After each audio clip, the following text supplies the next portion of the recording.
मला ते म्हणायचे की रोहित तुझ्या झिपऱ्या वाढल्यात, जरा झिपऱ्या कमी कर.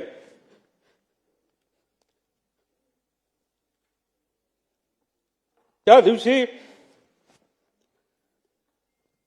एक आदरांजली म्हणून तिथं मी माझे केस कापले.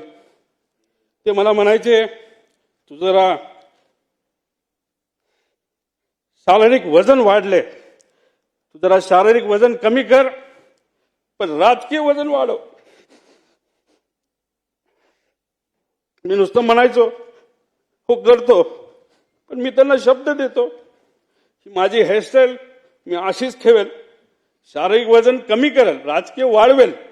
पण एक गोष्ट मात्र खरी, ते मला म्हणायचे वरचं बटन वरपर्यंत लावत जा, पण काकांना एक सांगायचे 40-50 वर्षानंतर मी जेव्हा तुम्हाला भेटेल तोपर्यंत मी बटन असंच उघडे ठेवणार, त्यावेळेस मात्र तुम्हाला भेटल्यानंतर हे बटन मी त्या ठिकाणी लावेल, कारण शेवटी हे बटन असं ठेवल्यानंतर तुमची आठवण त्या ठिकाणी मला नक्कीच त्या ठिकाणी येईल.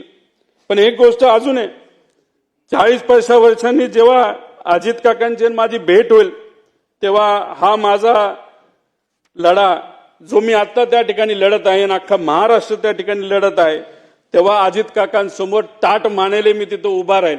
आणि नक्कीच माझे काका माझ्या पाठीवर हात ठेवून म्हणतील लढलास बरं का.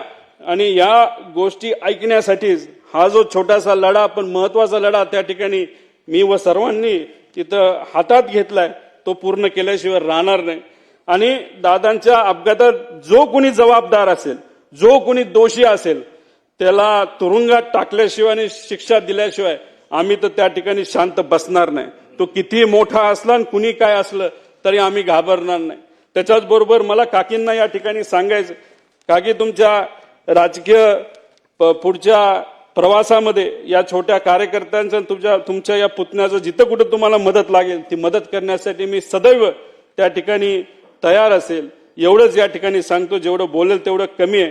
पण आमच्या या काकांच्या विचारावर, काकांच्या स्टाईलनी मी नक्कीच येणाऱ्या काळामध्ये लोकांच्या हितासाठी, महाराष्ट्राच्या हितासाठी त्या ठिकाणी काम करत राहील. धन्यवाद. रामकृष्ण.